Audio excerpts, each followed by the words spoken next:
नाजरीन, खैर मकदम है आपका। आप देख रहे हैं जी सलाम और मैं हूं इमरान खान आपके साथ हाजिर हूं लेकर आज का मुद्दा, दावोस में मोदी का दम। जी हां, आज का मुद्दा है और वजीर आजम नरेंद्र मोदी ने देवास में, और अगर हम दावोस की अगर हम बात करते हैं तो दावोस में दुनिया को खिताब करते हुए कहा कि हिंदुस्तान वसुधैव कुटुंबकम की तर्ज पर आगे बढ़ रहा है। जी हां, दावोस में उन्होंने बहुत बड़ी बात आज कही। पीएम मोदी ने दुनिया की फिक्र करते हुए कहा कि हम सब एक फैमिली की तरह है और हमें पूरी दुनिया के बारे में सोचना चाहिए। पीएम मोदी ने दुनिया के सामने 3 खतरों का जिक्र करते हुए कहा कि हमें इन खतरों से मिलकर लड़ने की जरूरत है। इसके अलावा पीएम ने कई मौजू पर बेबाक बात की। चलिए दावोस के तमाम पहलुओं से बात करते हैं। आज के मुद्दे की शुरुआत करते हैं।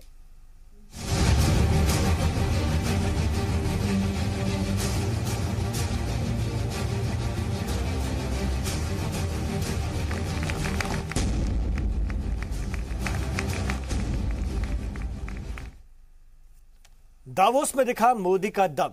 पीएम ने दावोस के वर्ल्ड इकोनॉमिक फोरम 2018 से खिताब के बाद भारत का डंका एक बार फिर दुनिया भर में बजा दिया है। पीएम मोदी ने दुनिया से एक प्लेटफॉर्म पर आने की अपील की है। पहले इस रिपोर्ट को देखिए, फिर आके चर्चा को, बातचीत को आगे बढ़ाएंगे।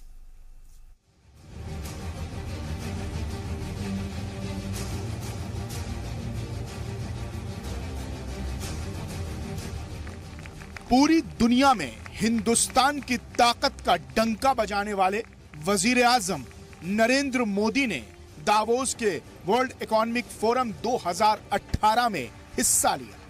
1997 में पीएम एचडी देवेगौड़ा ने दावोस समिट में हिस्सा लिया था। तब भारत की जीडीपी करीब $400 बिलियन थी, जो अब 6 गुना तक ज्यादा हो गई है। पीएम मोदी 21 साल बाद दावोस गए। वर्ल्ड इकोनॉमिक फोरम के executive chairman professor clause Shabab की तारीफ करते हुए मोदी ने कहा कि प्रोफेसर का ये ताकतवर कदम है। उनके विजन में एजेंडा है जिसका मकसद दुनिया के हालात सुधारना है। उन्होंने इस एजेंडे को सियासी और माशी विजन से जोड़ा है। साथ ही उन्होंने कहा कि दुनिया एक कुनबा है। पीएम मोदी ने कई पहलुओं पर बात करते हुए कहा कि दुनिया इस वक्त 3 खतरों का सबसे ज्यादा सामना कर रही है: क्लाइमेट, दहशतगर्दी और सेल्फ सेंटर से, जिन्हें दूर करना हम सबकी जिम्मेदारी है।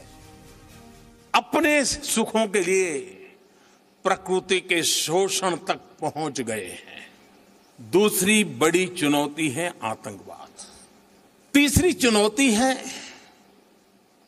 और मैं ये तीसरी चुनौती देखता हूं कि बहुत से समाज और देश ज्यादा से ज्यादा आत्म केंद्रित होते जा रहे हैं। इसके अलावा पीएम ने दहशतगर्दी पर हमला बोलते हुए कहा कि इस वक्त पूरी दुनिया दहशतगर्दी से जूझ रही है, जिसे खत्म करना बहुत जरूरी है। दुनिया में दहशतगर्द अपने पैर पसारते जा रहे हैं, जिससे हमें मिलकर लड़ना होगा। आतंकवाद जितना खतरनाक है, उससे भी खतरनाक है गुड टेररिस्ट और बैड टेररिस्ट के बीच बनाया गया आर्टिफिशियल भेद। पढ़े लिखे संपन्न युवाओं का रेडिकलाइज होकर आतंकवाद में लिप्त होना। पीएम मोदी ने कहा कि हजारों साल पहले संस्कृत भाषा में लिखे गए ग्रंथों में हिंदुस्तानी मुफक्किरों ने जो लिखा, वसुधैव कुटुंबकम, यानी पूरी दुनिया एक परिवार है। हम सब एक परिवार की तरह, एक कुनबे की तरह बंधे हुए हैं और हमें पूरी दुनिया के बारे में सोचना चाहिए। लेकिन इस वक्त नफसा नफसी का आलम है। हर मुल्क सिर्फ और सिर्फ अपने बारे में सोच रहा है। हमारी सरकार के निर्भीक नीतिगत फैसलों ने, असरदार कदमों ने परिस्थितियों में आमूलचूल बदलाव लाया है। लगभग 3.5 साल के कम समय में जो दूरगामी और बड़े परिवर्तन भारत में हुए हैं और हो रहे हैं, वे 125 करोड़ भारतीयों की अपेक्षाओं उनके पुरुषार्थ और उनकी परिवर्तन को स्वीकार करने की क्षमता का यशोगान है, और वो गीत गाने के लिए मैं आज आपके बीच आया। मोदी ने कहा कि आज 21 साल बाद टेक्नोलॉजी और डिजिटल एज की कामयाबी देखें तो 1997 वाला वक्त सदियों पुराने अहद की तरह लगता है। आज नेटवर्क सोसाइटी ही नहीं बल्कि बिग डेटा, आर्टिफिशियल इंटेलिजेंस की दुनिया में जी रहे हैं। आज डेटा ये बहुत बड़ी संपदा है। डेटा के पहाड़ बनते जा रहे हैं। उन पर नियंत्रण की दौड़ लगी है, क्योंकि ऐसा माना जा रहा है कि जो डेटा को काबू में रखेगा वही भविष्य पर अपना वर्चस्व बनाएगा। पीएम मोदी की तकरीर के बाद पूरी दुनिया में एक बार फिर से हिंदुस्तान का डंका बजा है। पीएम मोदी ने अपनी सोच को दुनिया की सोच बताते हुए पूरी दुनिया से एक साथ एक प्लेटफॉर्म पर आने की अपील की है। ब्यूरो रिपोर्ट, जी मीडिया। तो दुनिया एक प्लेटफॉर्म पर आए, दुनिया हिंदुस्तान आए। हमने आपके लिए दरवाजे खोल दिए हैं।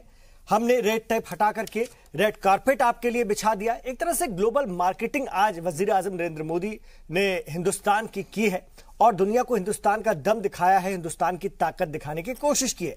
लेकिन वाकई क्या ये कोशिश कामयाब रही? किस तरह से इसको अपोजिशन देखता है, ये जानने की, समझने की कोशिश करते हैं। इस वक्त मेरे साथ जो खास मेहमान है, आइए उनका तारुफ आपसे मैं करवा दूं। इस वक्त हमारे साथ भारतीय जनता पार्टी के तर्जुमान अशोक गोयल साहब है। मेरे साथ डॉक्टर सौरभ अग्रवाल जी को भी मैं जोड़ूंगा, इकोनॉमिस्ट हैं, अभी हमारे साथ नहीं है, जोड़ूंगा उनको। कांग्रेस के शैलेंद्र सिंह टाकन जी हमारे साथ हैं, सीनियर कांग्रेस लीडर हैं। सर आपका खैर मकदम है। डॉक्टर अजय उपाध्याय जी हैं, सियासी तज्जियाकार हैं, और मेरे साथ आमिर हैदर जैदी साहब हैं, सीपीआई के तर्जुमान हैं, काफी एग्रेसिव तरीके से अपनी बात रखते हैं। आइए शुरुआत करते हैं। मैं सियासी लीडरान की जानिब जाऊं, लेकिन मैं डॉक्टर अजय अग्रवाल के तरफ सबसे पहले मुखातिब होना चाहूंगा। डॉक्टर साहब, वजीर आजम की आज की स्पीच को आप किस तरह से देखते हैं जो उपाध्याय जी? देखिए, निश्चित तौर पे भारत का जो तस्वीर है पूरे विश्व के मंच पर, भारत की एक बड़ी शक्ति, आर्थिक शक्ति होने के कारण सभी विश्व के लोग भारत की तरफ देख रहे हैं। और ये आज से नहीं, पिछले 2001 के बाद से एक व्यापक परिवर्तन पूरे विश्व में आया, और उस विश्व में भारत एक चौथी विश्व की सबसे बड़ी अर्थव्यवस्था के तौर पर उभर कर आई। साथ में सैन्य और सुरक्षात्मक दृष्टिकोण से भी भारत की एक अपनी पहचान है। जनसंख्या के दृष्टिकोण से और कौशल विकास के दृष्टिकोण से, एजुकेटेड, इंग्लिश एजुकेटेड लोगों की दृष्टिकोण से, यदि मानव इसको कहते हैं कि ह्यूमन रिसोर्स के दृष्टिकोण से देखें तो वैश्विक स्तर पर भारत एक उभरती हुई ताकत के तौर पे उभरा है। इसके कारण जो आज का जो ये दौड़ा विचार मंथन हुआ, उसमें भारत को एक मैंने प्रश्रय देना, भारत को एक अपनी उपस्थिति अच्छे ढंग से वहां पे रखना, ये लाजमी था। बात सिर्फ यही नहीं है, बात आज पूरी वैश्विक स्तर पर है। जो आज ये चर्चा हुई है, इसका उद्देश्य क्या था? आज विश्व में जो फ्रैक्चर्ड विश्व है, उसमें फ्यूचर उस विश्व का क्या हो, इस पर पूरे विश्व के लीडरांस आज बैठ करके इन पर चर्चा कर रहे हैं। आर्थिक दृष्टिकोण से, सांस्कृतिक दृष्टिकोण से, सभ्यात्मक दृष्टिकोण से, और साथ में राजनीतिक एकताबद्ध होकर के आतंकवाद के विरुद्ध क्या लड़ाई है, उसमें भारत की भूमिका क्या होगी। सेल्फ सेंटर, इसको लेकर के खास तौर से आज वजीर आजम ने अपनी बात रखी। बहुत सारे मुल्कों की तरफ उनका इशारा था। हाँ, निश्चित तौर पे हमारे आसपास के ही देशों को यदि देखें, पड़ोसियों को, जिसमें पाकिस्तान और चाइना का है, जो रोल चाइना जिस तरह से उभरती हुई विश्व में अपनी एक वर्चस्ववादी और विस्तारवादी नीतियां आज लगातार अपना रहा है, साथ में पाकिस्तान में जिस तरह से आतंकवादी गतिविधियां चल रही हैं, अफगानिस्तान में अभी फिलहाल में जो घटनाएं हुई हैं, ईरान के साथ जिस तरह के दोस्ताना रिलेशन होने के बावजूद भी जो परिस्थितियां वहां उत्पन्न इस्लामिक कट्टरवाद के नाम पे हो रही है, ये बहुत बड़ा प्रश्न न केवल भारत के लिए है बल्कि वैश्विक पूरे विश्व की सभ्यता के लिए है। और इसमें निश्चित तौर पे पूरे विश्व को मिलकर के इस फ्रैक्चर्ड वर्ल्ड में भी बेहतर भविष्य के लिए, विश्व के शांति के लिए और सद्भाव और विकास के लिए एक नई रणनीति बनाने की जरूरत है सभी नेताओं को वैश्विक स्तर पर। बिल्कुल ठीक है, और भारत उसमें अहम रोल अदा आमिर हैदर जैदी साहब, क्या भारत का दम आज दिखा इंटरनेशनल मंच पर? आपको लगा कि ये दम बहुत जरूरी था और ये वक्त आ गया है कि दम अब दिखाना चाहिए ये। और मैं आज बहुत सारी जगह आपको सुन रहा था, आप बोल रहे थे वजीर आजम ने किसानों की बात नहीं की, आप गरीबी की हिंदुस्तान की बात कर रहे थे, लेकिन यहां जो बात है हम अपनी अच्छाइयों को अगर उजागर न करें तो कहां करें, यह भी तो एक बड़ा सवाल है। नहीं, प्रधानमंत्री जी का भाषण बहुत अच्छा था, बहुत सुंदर था। अभी मेरे एक मित्र मुझसे पहले बोल रहे थे इस्लामिक कट्टरवाद की बात कर रहे थे।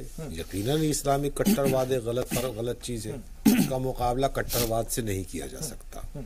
हमारी नीति कट्टरवाद की नहीं रही है, हम गुट निरपेक्ष आंदोलन के अगवा रहे हैं, हमारी एक पहचान रही है, हम हर तरह के कट्टरवाद के खिलाफ रहे हैं।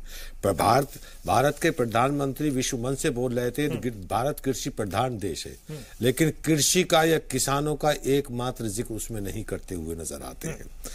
आतंकवाद पर प्रधानमंत्री बोले, आतंकवाद पूरे दुनिया के लिए कहना चाहिए खतरा है, हम भी उसे खतरा मानते हैं। और अच्छा आतंकवाद और बुरा आतंकवाद, दो आतंकवाद है, वो अच्छा आतंकवाद हो या बुरा आतंकवाद, ये तो साफ किया उन्होंने। सुन लीजिए एक मिनट, मैं पूरा दोनों को हम खराब मानते हैं। अच्छा आतंकवाद होता है, लेकिन हम ये उम्मीद भी प्रधानमंत्री से करेंगे जब वो 7 खैरियत के देश लौट के आए, जो यहाँ पर ये सेनाएं खड़ी हो गई हैं हमारे यहाँ भी, जो न सुप्रीम कोर्ट को मानती है, न देश की सरकारों को न मानती हैं, न संविधान को मानती हैं, ये उन पर आकर प्रतिबंध लगाएंगे, तब उस भाषण का सार समझ में आ जाता है। मैं स्वागत करूंगा अगर प्रधानमंत्री ऐसा अपने भाषण के अनुरूप आगे यहाँ इन पे प्रतिबंध लगाते हैं।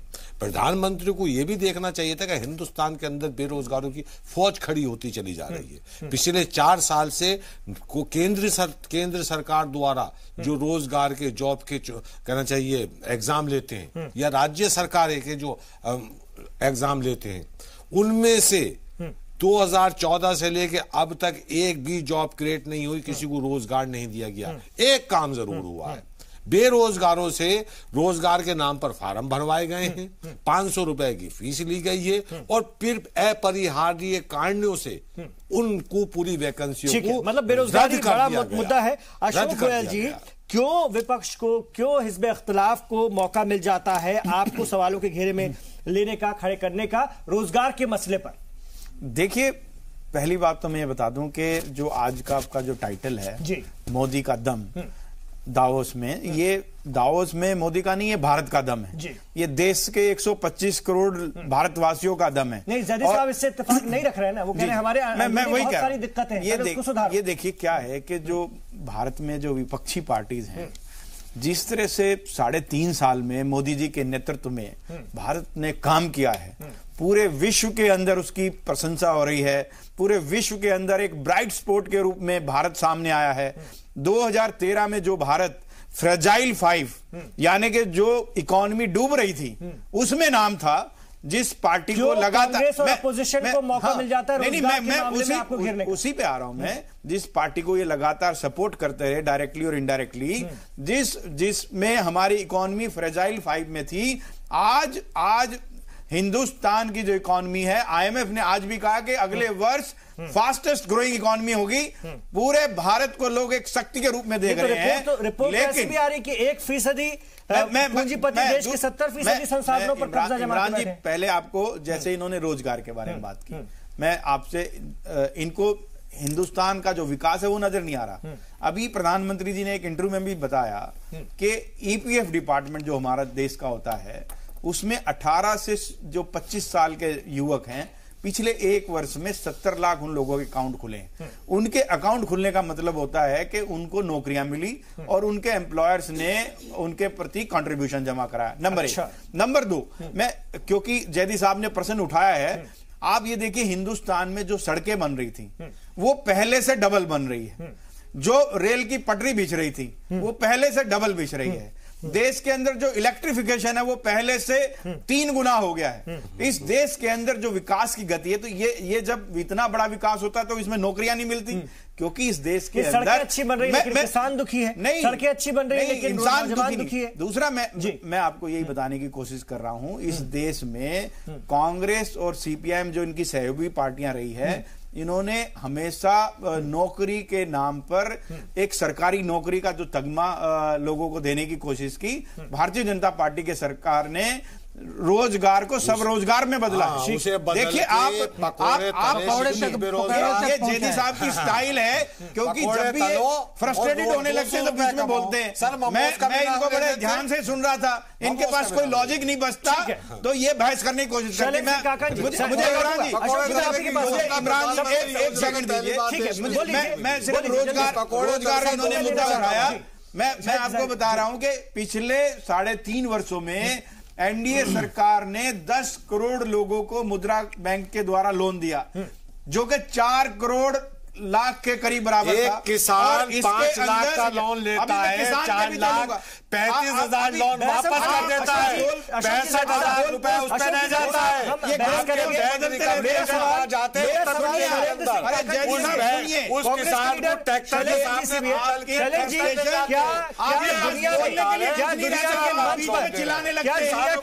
आज वजीर आजम मोदी का दम दिखा। अशोक जी, विकास की अशोक जी ऐसी बात नहीं होगी। अशोक जी ऐसी बात, आपका साउंड कम करना प्लीज। मैं आप ही के पास आऊंगा सर, सारे जवाब आपको ही देना है, आपको ही देना है। शैलेंद्र जी, क्या मोदी का दम दुनिया के बाजार में, दुनिया के मुल्कों के सामने, दुनिया के स्टेज पर भारत का दम, जैसा कि अशोक जी बोल रहे हैं, दिखा आपको? देखिए, मैं अशोक जी की बात से कुछ हद तक सहमत हूं और कुछ हद तक उसे असहमति है। सहमति इस बात में हूं कि मोदी जी की भाषण तो कभी खराब नहीं होती, और मोदी जी के भाषण दुनिया क्या, देश क्या, हर जगह मशहूर हैं जी। लेकिन मोदी जी के कथनी और करनी का जो फर्क है उसको जो है फिर एक बार देखने में मिला। वो चाहे अपना अभी एक रिपोर्ट आई थी उसी दावोस सम्मेलन में प्रेस रिलीज जारी की गई कि 60वें से इकोनॉमी चली गई 62वें पे। इस पे तो भारतीय जनता पार्टी का कोई आदमी कुछ बोल के राजी नहीं है। जो है इनका जो है यहाँ पे जो आतंकवाद के ऊपर जो इन्होंने बोला कि आतंकवाद का 2 पार्ट में करना ठीक नहीं है, अपने देश में इनको खुद इस चीज पे सोचना चाहिए कि यहाँ पे इस चीज को इसी नजरिए से देखा जाए।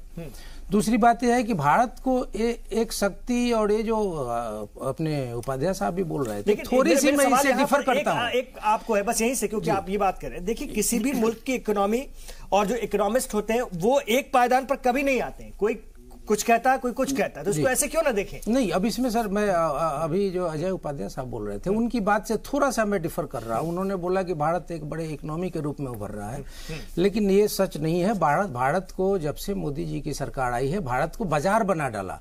मेक इन इंडिया के नाम पर एक कोई प्रोजेक्ट शुरू नहीं हो पाया। जो बुलेट ट्रेन था उसके भी 70% हिस्से जापान के हिस्से चले गए। तो इस प्रकार से कथनी और करनी का फर्क। दूसरा सबसे इंपॉर्टेंट बात है कि आज से 400-500 साल पहले हम लोगों के यहाँ मसालों का कारोबार होता था। भारत मसालों के लिए जाना जाता था। आज एक बार फिर मोदी जी 1000 किलो मसाले ले जाके यूरोप वालों को खिलाने के लिए ले गए हैं। 190 देश के 2000 वहाँ पे पावरफुल और रिच लोग आए हैं जिनको अपना मसाला खिला के और भारत का मसाला से पहचान कराना चाहते हैं। आज आर्टिफिशियल इंटेलिजेंस का जमाना आ गया। अपने यहाँ टेक्नोलॉजी का डेवलपमेंट क्यों नहीं हुआ कि वहाँ जाके आप अपने टेक्नोलॉजी की बात करते, आप वहाँ से लोगों को रिझाते कि हमारे यहाँ व्यापारी यहाँ है, हमारे यहाँ बड़े बड़े उद्योग घराने, हमारे यहाँ टेक्नोलॉजी है, हमारे यहाँ सुविधाएं हैं, हमारे यहाँ जो काम करने की व्यवस्था हमने बनाया। ऐसा कुछ भी नहीं हुआ। ये मसाला खिला करके जाना। पिछले 60-65 सालों में कांग्रेस ने अपने दौरे हुकूमत में ये कोशिश की नहीं। इसमें इस प्रकार की शिरकत एक बार केवल इसके पहले देवगौड़ा जी का हुआ है, उसके पहले किसी की शिरकत नहीं। इस प्लेटफॉर्म पर नहीं, मैं वैसे भी बात कर रहा हूँ। क्या कांग्रेस ने जो आप टेक्नोलॉजी की बात कर रहे हैं, आज जो इसरो ने क्या किया? आज जो इसरो ने इतना बड़ा कारनामा किया है और 100 सैटेलाइट 100वां उड़ान जो उसने भरा है वो कांग्रेस की देन है। और ये टेक्नोलॉजी है कि सारी दुनिया से किसी को रॉकेट छोड़ना आता है तो भारत की ओर देखता है कि सबसे सस्ते रेट में अगर कोई छोड़ सकता है रॉकेट को आसमान में, अगर सैटेलाइट को, तो भारत छोड़ सकता है और वो कांग्रेस की देन। ठीक है, मैं इसका जवाब लूंगा अशोक जी से। लेकिन अशोक जी, मेरे साथ डॉक्टर सौरभ अग्रवाल भी, मैं उनकी बात ले लूं, फिर मैं आपसे ही जवाब लेना है सर। सौरभ अग्रवाल जी, आज के वजीर आजम की तकरीर को आप किस तरह से देखते हैं? उन्होंने कहा है कि दुनिया के लिए हमने अपने आप को खोल दिया है, रेड कारपेट बिछा है, आइए। और उन्होंने बताया हमारे यहाँ शांति है, पीस है, हमारे यहाँ खुशहाली है, आप आइए, यहाँ पर आराम से अपना काम कीजिए और पैसा कमाइए, हमें भी पैसा दीजिए, हमारे यहाँ भी खुशियां लाइए। नहीं, इन्होंने बहुत ही अच्छा स्टेप लिया है। और जैसे हमने देखा जाए, अगर जितना भी हम FDI का डेटा देखें जो इंडिया में आया है, तो अभी 60 बिलियन डॉलर्स का या 60,000 करोड़ जिसको हम कहते हैं उतना एफडीआई आ रहा है। ये फिगर बढ़ती ही बढ़ती जा रही है। पहले 30 थी, फिर 40, फिर 50 और पिछले 3 सालों में तो ये बहुत ही ज्यादा बढ़ी है। और ये जो हमारे प्रधानमंत्री वहां डेवोस में गए हैं, ये मेरे हिसाब से बहुत ही पावरफुल स्टेप है एक मैसेज देने के लिए। जब हमारा जो नेहरू जी भी थे जब, तो वो भी सारे उद्योगपति बिरला के साथ चलते थे और उद्योग और पॉलिटिक्स अलग नहीं रहते थे। वही मैसेज दोबारा जा रहा है। सारे उन्होंने खुद इनविटेशन दिया है, वर्ल्ड के सारे लीडर्स को कॉल किया है। अगर इंडिया में एफडीआई आता है और वो बड़ी बड़ी कंपनियां एस्टैब्लिश करते हैं, तो मेरे हिसाब से जो अनएम्प्लॉयमेंट की इंडिया के जो पिछले 65 ईयर्स में जितने हाईएस्ट अनएम्प्लॉयमेंट इस समय इंडिया में है और ये एक प्रॉब्लम है, उसको वो समझ रहे हैं और वो समझ के उसको एक सॉल्व करने का तरीका तभी है जब इन्वेस्टमेंट होगा। अगर हमारे देश के उद्योग नहीं करेंगे तो हमें विदेशों से उद्योग, अच्छा विदेशों से सिर्फ उद्योग नहीं आता, साथ में टेक्नोलॉजी भी आती है जिससे भी हमारा देश प्रगतिशील होगा। तो मेरे हिसाब से जो आज ये स्टेप लिया है हमारे प्रधानमंत्री ने, ये बहुत ही प्रशंसनीय स्टेप है और इसको सभी को सपोर्ट करना चाहिए। ये जो हमारी और हमने एक्टिविटीज ली करी हैं उनको भी, जैसे जीएसटी है, उन सब से एक पॉजिटिव ई गवर्नेंस है, उससे पॉजिटिव मैसेज फैल रहा है वर्ल्ड में। और आज तो हमारे प्रधानमंत्री ने कहा है new India, new concept new India. That means इसमें सारे लोग साथ मिलकर चले, सारा विश्व एक साथ मिलकर चले। वो तो सबको मिलाना चाह रहे हैं कि देश की प्रगति में आके जुड़े। ठीक है, बहुत आप इससे कहीं ना कहीं सहमत लगते हैं। वजीर आजम की तकरीर आपको पसंद आई। ठीक है, मैं हैदर साहब से बात करूंगा, अशोक जी से बात करूंगा, अब काउंटर बात होगी और अब यहां से बहस शुरू होगी क्योंकि मैंने अभी सबका रद्द-ए-अमल ले लिया। एक छोटा सा वक्फे के बाद अशोक जी के पास ही आएंगे। लौट है।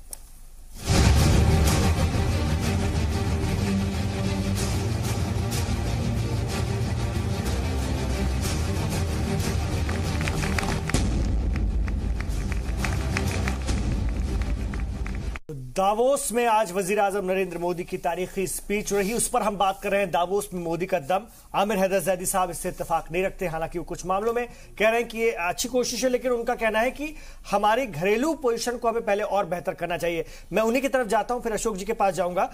जैदी साहब, लोकल सियासत को हम इंटरनेशनल मंच पर क्यों उठाएंगे? वो हमारा अंदरूनी मामला, हम बात करते रहेंगे। आप जो बातें कर रहे हैं वो हमारे अपने मसले हैं, घरेलू मसले हैं, वो हम घरेलू सियासत का हिस्सा हैं।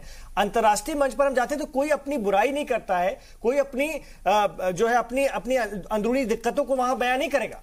हम अंदरूनी दिक्कतों की बात नहीं कर रहे हैं।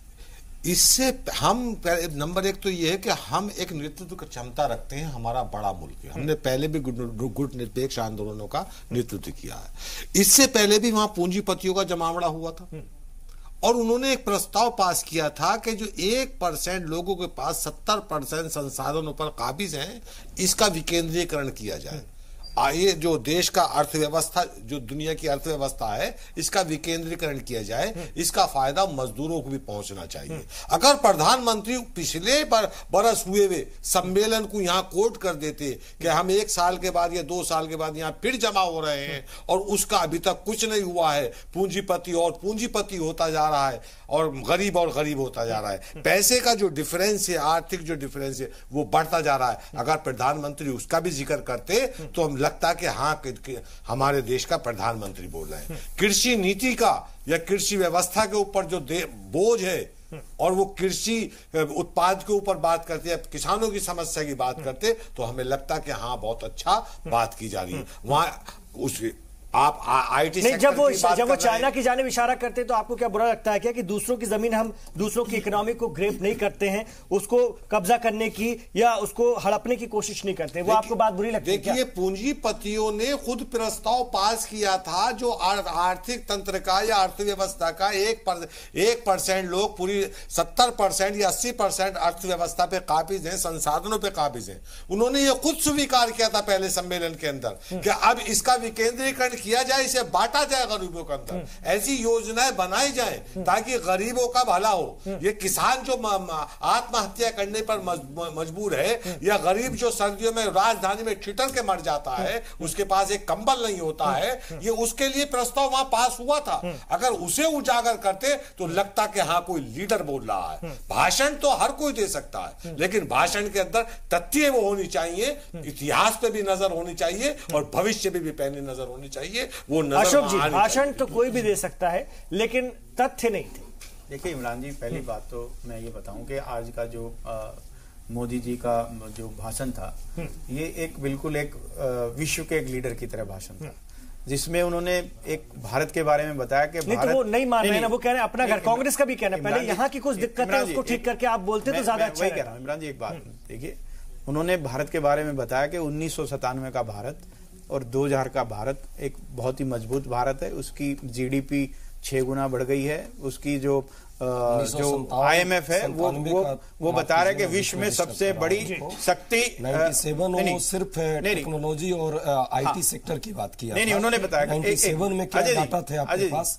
अब डाटा का क्या महत्व? मैं वही कह रहा हूं, उन्होंने बताया कि हमारी और उस डाटा के विरोध में पूरी भाजपा उस समय होती थी। दूसरी आपके साथ वही कह रहा हूं, देखिए आप जिस इकोनॉमी की बात जैसे किसी व्यक्ति की बात करेंगे तो आप व्यक्ति स्वस्थ है या अस्वस्थ है कैसे जांच करेंगे? उसका बीपी चेक करेंगे, डायबिटीज चेक करेंगे, उसका फीवर चेक करेंगे। आप जैदी साहब, जब आप इतना ज्यादा आप इतना फ्रस्ट्रेशन में बोल रहे थे, मैं सुन रहा था, आप अपनी फ्रस्ट्रेशन को थोड़ी देर चुप कर रखिए। आप सुनिए, आप अपनी फ्रस्ट्रेशन के अंदर क्यों इतना आ जाते हैं? आप फ्रस्ट्रेशन में क्यों आ जाते हैं? सुनने की ताकत क्यों नहीं है आपके अंदर?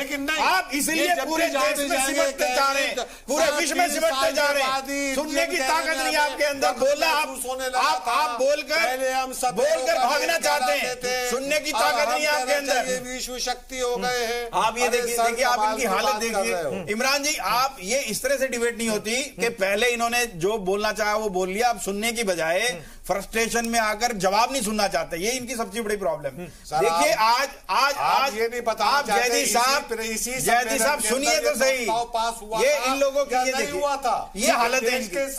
ये डिबेट करने के लिए थोड़ा ना आते, तो डिस्टर्ब करना है अपना पॉइंट ऑफ व्यू रखने के बाद। सिंह काकन जी, क्योंकि ताकत नहीं है इनके अंदर सच बात सुनने की। सिंह काकन जी, ये फ्रस्ट्रेट हो चुके हैं। आज ये मोदी जी से इतना घबरा गए हैं कि सुनना भी नहीं चाहते। इनकी हालत ये है। अब मैं ये देखिए, आज आप देखिए, अगर देश की इकोनॉमी की बात करिए आप, आज आप देखिए कि इन्फ्लेशन पिछले 10 वर्षों में यूपीए के शासन में 10% था, आज एवरेज 3% है। आप फिस्कल डेफिसिट देखिए जो कि 5% मतलब एक महीने में पेट्रोल 67 रुपया से 80 रुपए हो गए। 67 रुपए से पेट्रोल 80 रुपए हो गए एक महीने के अंदर में। क्या है? नहीं, आप आंकड़े बताएंगे, झूठे आंकड़ों के ऊपर मत बोलिए। कौन सी बात कर रहे हैं? किसकी बात कर रहे हैं आप? 5% से 60% बात गलत है। जिस तरह वो जुमला बोलते हैं प्रधानमंत्री जी, उस तरह आप जुमला सही रास्ते पर जा रही है। सही बात। और आज पूरे विश्व के अंदर भारत का डंका बज रहा है। लेकिन ये जो निराश लोग हैं, 3 साल में देश बना दिया, ये देश 3 साल में बना है। ये भाजपा ने देश बनाया है। इस देश में बनाने वाले सभी लोग अशोक जी, सबको स्वीकार क्या सिर्फ बातों से अशोक जी क्या बातों से गरीबों ने बनाया है? अशोक जी क्या सिर्फ बातों से ये मायूसी खत्म होगी? अशोक जी क्या सिर्फ बातों से मायूसी निराशा क्या सिर्फ बातों से खत्म होगी? मैं वही बता रहा हूँ। देखिए आप अजय जी, मैं यही बता रहा हूँ, 3.5 वर्षों से जो नरेंद्र मोदी जी के नेतृत्व में जो सरकार है, कितना रोजगार मिला है? मैं यही तो कह रहा हूँ। सुनिए तो सही, सुनना नहीं चाहते आप सुनना ही नहीं चाहते। प्रॉब्लम ये है, जीडीपी कहाँ है? आप सुनना ही नहीं चाह रहे। आप जीडीपी आज विश्व के अंदर सबसे फास्टेस्ट ग्रोइंग इकोनॉमी हो रही है।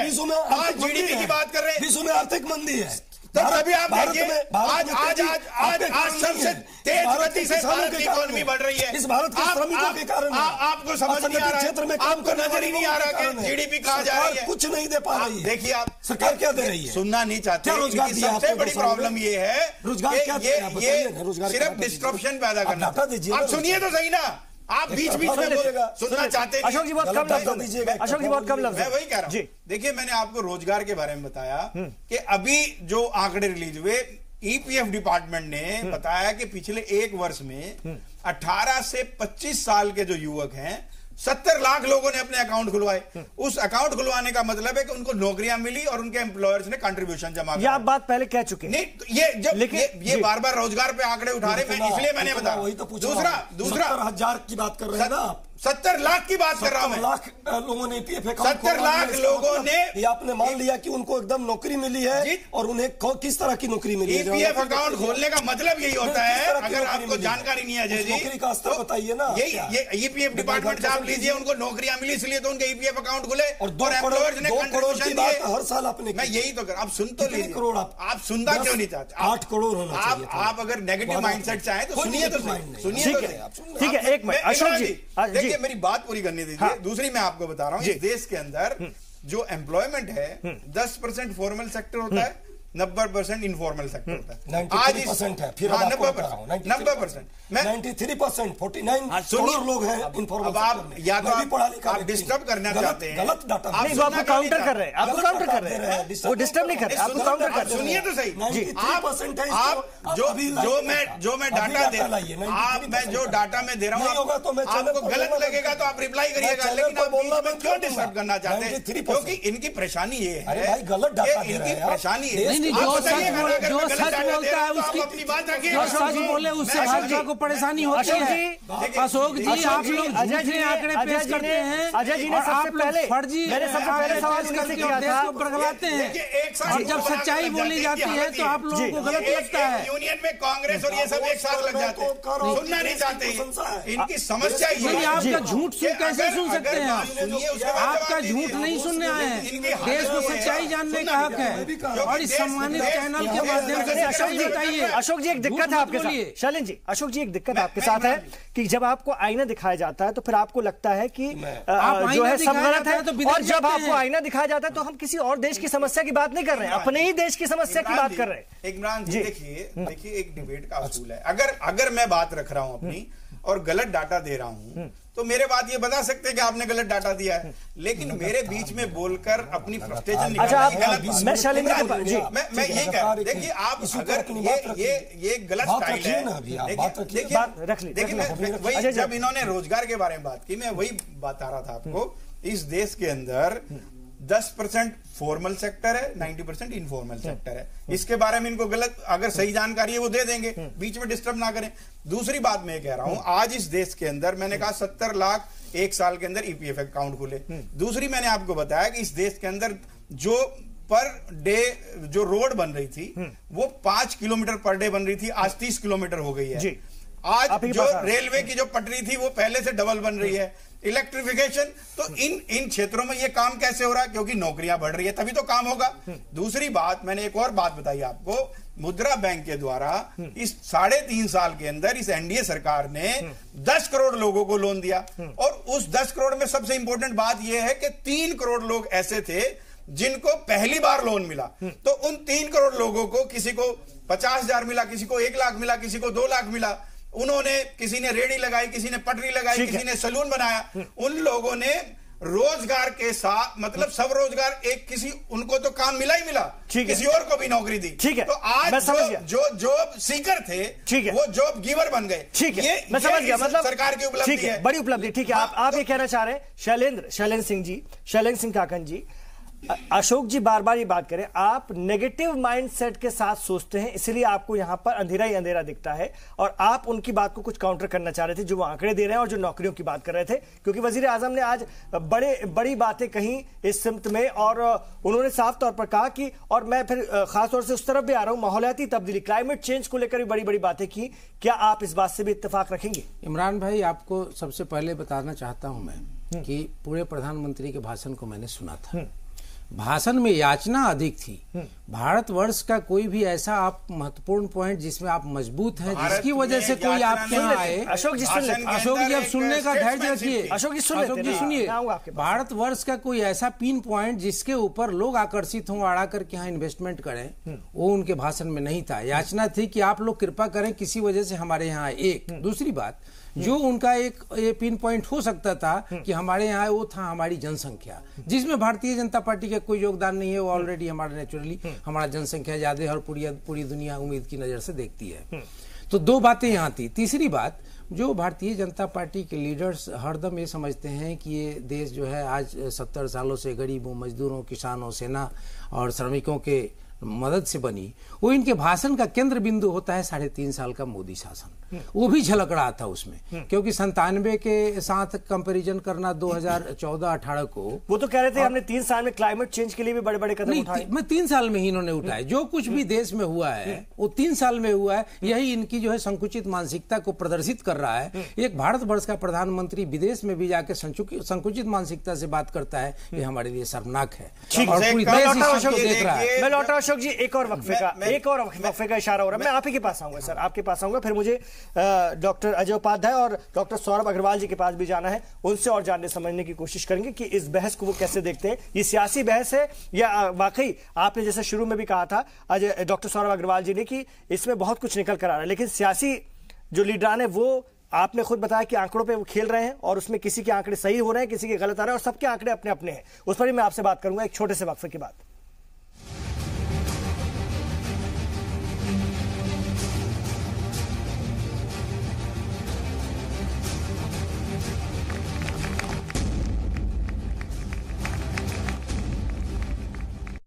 दावोस में मोदी का दम, जी हां, हम उस पर बात कर रहे हैं। काफी बहस हुई इसको लेकर के, जहां बीजेपी और खासतौर से कांग्रेस उलझते हैं इस मामले में, सारा आंकड़ों का खेल बताते हैं। वहीं अगर हम बात करते हैं, आमिर हैदर जैदी साहब हमारे साथ सीपीआई, उनका कहना है कि हमें अपने अंदरूनी मामलों को पहले सुधारना चाहिए, फिर दुनिया के मंच पर अपनी बात रखनी चाहिए। इस तरह की बातें हो रही हैं। मेरे साथ डॉक्टर सौरभ अग्रवाल जी भी हैं और डॉक्टर अजय उपाध्याय जी भी, जो कि बहुत न्यूट्रल इस पर बोल रहे हैं। डॉक्टर सौरभ अग्रवाल जी, आंकड़ों का ही सारा खेल है क्या? आप तारीफ तो कर रहे थे, लेकिन आप जानते हैं आंकड़ों की बाजीगरी क्या होती है, और क्या वजीर आजम या बीजेपी के लोग ये आंकड़ों की बाजीगरी करके जो है इस 3 साल के इस पूरे कार्यकाल को, शासन को ऐसा बताते हैं कि सारी तरक्की, सारे दरवाजे बस यही खुल गए?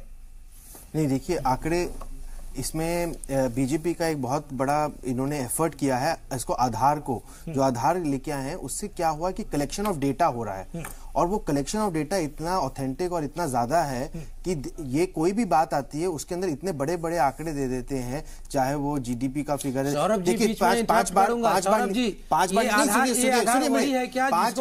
सिंह जी ने लागू किया था और जिसका विरोध मोदी जी ने किया था। 2 मिनट, इस आधार को स्पष्ट किया जाए। आधार कौन सा आधार की बात चल रही है? 5 बारी से जीडीपी नीचे जा रहा है, फिर लेकिन उसको जैसे इसका मुद्दा उठा, एकदम से उन्होंने खर्चा बढ़ा दिया, सरकार का खर्चा। तभी फिस्कल डेफिसिट एकदम से पहले 3.5 के आसपास था, तो एकदम से इन्होंने सरकार खर्चा बढ़ा दिया, तो एकदम से यू टर्न हो गया। एकदम से हमारे वित्त मंत्री जी आगे, उन्होंने कहा, तो मेरे हिसाब से जितना भी जो डेटा है, वो डेटा एक तो कलेक्ट बहुत ज्यादा हो रहा है और उसको मैनेज भी किया जा रहा है। मेरे हिसाब से बहुत ही ये नहीं है कि उसको फज किया जा रहा है, फज नहीं किया जा रहा, लेकिन मेरे हिसाब से जैसे सब लोग कह रहे हैं, जो हमारी बुनियादी चीजें हैं उनमें काफी दिक्कतें हैं। जैसे सबसे बड़ी जो सरकार की बात थी करप्शन के ऊपर, अगर कोई भी एफडीआई इंडिया में आता है उसको करप्शन नहीं चाहिए। मैं अपना ही केस बताऊं, मेरा ही 4 महीने से पासपोर्ट नहीं मिला। आज तक मैंने कोई न्यूज़पेपर में नहीं देखा कि जहां पर मिनिस्ट्री ऑफ एक्सटर्नल अफेयर्स या पासपोर्ट ऑफिसर्स जो ऐसे पासपोर्ट पे रुके हुए हैं उनके अगेंस्ट एक्शन ले रहे हैं। ऐसे सिर्फ उसमें नहीं, दूसरी चीज जो एफडीआई आएगी इंडिया में, लैंड रिकॉर्ड्स में आएगी। तो लेकिन यहां पर जो डिजिटलाइजेशन ऑफ लैंड रिकॉर्ड्स होना था, जो आराम से फॉरेन की कंपनीज को लैंड मिलना चाहिए, उसका प्रोसेस सिंप्लीफाइड नहीं है। मतलब आज के देश में, आज की डेट में मोदी जी एक वर्ल्ड लीडर इस्टेब्लिश हो गए हैं। वो ट्रंप जी से भी आगे हैं, ओबामा से भी आगे हैं, और वर्ल्ड के कोई भी लीडर आप ले लीजिए, उनके सामने मेरे हिसाब से जो हमारा देश का स्थान है, जो हमारा देश 7th लार्जेस्ट नेशन है हमारा देश, तो वहां पर उस हिसाब से हमारे प्रधानमंत्री बहुत अच्छा काम कर रहे हैं। लेकिन जो बुनियादी जगहों पे जो चीजें हैं, मेरे हिसाब से जैसे पासपोर्ट बहुत एक इंपॉर्टेंट चीज है। अगर एक मेरे जैसा प्रोफेसर व्यक्ति को पासपोर्ट नहीं मिलेगा और वो 4 महीने से चक्कर काटता रहेगा और मैं कल खुद फिर जाऊंगा, तो फिर कैसे काम चलेगा? और ये बहुत अहम बात आपने कही। और मेरे को कोई एक्शन नहीं दिख रहा किसी भी ब्यूरोक्रेट के अगेंस्ट, मतलब बुनियादी जो जरूरतें हैं, देखिए जुडिशरी में भी है, जुडिशरी में भी ब्लैक शीप है, कहां ब्लैक शीप पाई जा रही है? कोई भी मेरे हिसाब से कोई भी ब्लैक शीप नहीं निकाली जा रही है। मेरे हिसाब से जो मोदी जी ने इस मीटिंग में जो अच्छा काम किया है वो ये किया है कि जो ट्रस्ट, देखिए पैसा आता है ट्रस्ट के ऊपर, और मोदी जी एक बहुत ही स्टेबल और बहुत ही, अभी इजराइल के जो प्रधानमंत्री यहाँ आए थे उन्होंने गिफ्ट लेके आए और वो तो बिल्कुल माय डियर फ्रेंड बोल रहे थे। तो ये जो एक ट्रस्ट एस्टैब्लिश करने वाली बात है। लेकिन मेरे हिसाब से मोदी जी को जो सेकंड स्टेप लेना पड़ेगा वो लेना पड़ेगा कि देखिए जो सरकारी अफसर बैठा है उसके हाथ में इतनी पावर हो कि वो कुछ एक्शन कर सके। ये नहीं हो कि वो कह रहे हैं कि रेड टेपिज्म खत्म हो गया, लेकिन बुनियादी चीजों पे मैं आपको बताऊं, जीएसटी की बात, एक छोटी सी बात, मैं एसोचैम के गवर्निंग बॉडी में हूं, वहां पर जीएसटी में देखिए पैसा तो आप ऑनलाइन लेंगे लेकिन रिफंड चेक से आएगा और वो इतना लेट आएगा। तो ये जो बुनियादी चीजें गड़बड़ प्रैक्टिकल प्रॉब्लम है जिससे रोज सबको जूझना पड़ रहा है। और ये जो ईपीएफ की बात हो रही है, अगर आप इन्वेस्टमेंट लाएंगे, लोग लाएंगे तो उनको भी जूझना पड़ेगा। आप देखिए वॉलंटरी ईपीएफ है, उसका रेट ऑफ इंटरेस्ट 8.6% है।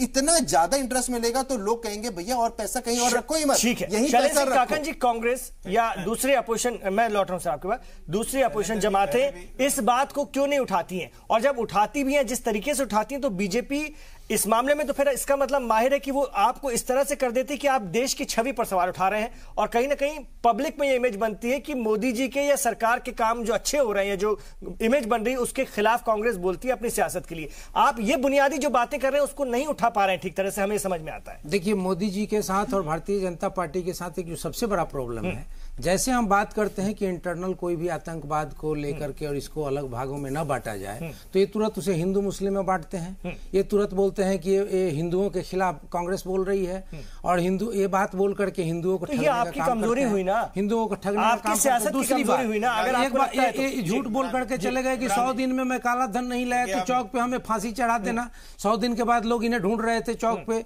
ये मिले नहीं, अब जाके दावोस में दिख रहे हैं। तो ये तो विदेश में रहते हैं और विदेश की राजनीति करते हैं। एक बात। दूसरी बात जी आ रहा हूं सर, दूसरी बात जो आप बोल रहे हैं कि जो मुद्दे की बात करें और कांग्रेस का उससे कंसर्न की बात करें, कांग्रेस हरदम इंक्लूसिव की बात करती है। कांग्रेस हरदम कृषक की बात करती है, मजदूर की भी बात करती है और व्यापारी और बिजनेस घरानों की भी बात करती है। ये केवल बिजनेस घरानों की बात करते हैं और बिजनेस घरानों को लेकर के मैं इस बात से सहमत हूं कि जवाहरलाल नेहरू जी भी बिजनेस घरानों को साथ में लेके चलते थे। लेकिन बिजनेस घरानों के लिए किसी भी हद तक जाने का काम जो मोदी जी ने किया, जैसे सज्जन जिंदल जी का नाम मैं नहीं लेना चाहता हूं, जिनके लिए जापान में जाकर के बिना पाकिस्तान में बिना बुलाए पहुंच गए वहां बिरयानी खाने, उनके रूट के देने के लिए अफगानिस्तान से और कैसे आएगा। तो ये सारी बातें हैं। तो एक लिमिट तक तो काम करना प्रधानमंत्री को शोभा देता है, लेकिन एक प्रधानमंत्री कभी भी वायस्ड होकर संकुचित मानसिकता से इस प्रकार की भाषणबाजी भाषणवीर के रूप में दिखे। मोदी जी भाषणवीर दिख रहे हैं, भाषणवीर है, हमारा भाषण ही हमारा प्रशासन है दिख रहे हैं, मेरा भाषण ही मेरा प्रशासन है। देखिए क्या है कि जो कांग्रेस है पिछले 70 वर्षों में से 60 वर्षों में इन्होंने राज किया। हमने देखा कि किस तरह से इन्होंने देश को लूटा, किस तरह से जाति में बांटा, किस तरह से धर्म के नाम पे राजनीति की।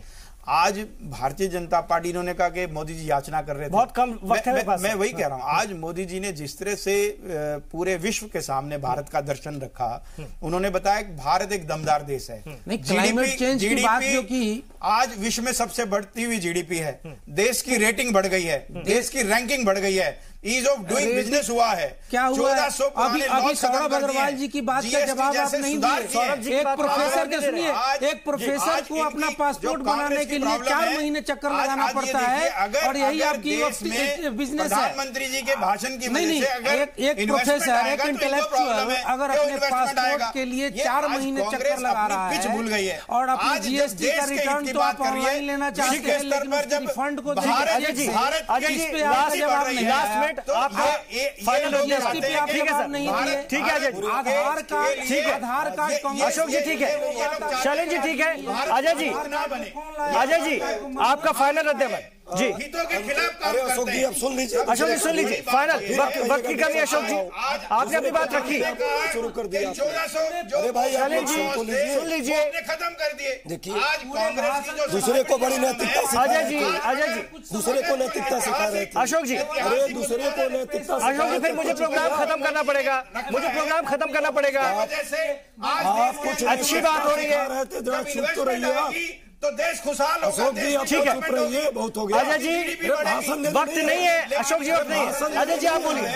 वो ये है भाषण देने नहीं कि आज विश्व में जो भारत की ताकत ठीक है, ठीक है, ठीक है, ठीक है, बढ़ रही है, ठीक है, वो उसका जिक्र सौरभ जी ने भी कर लिया।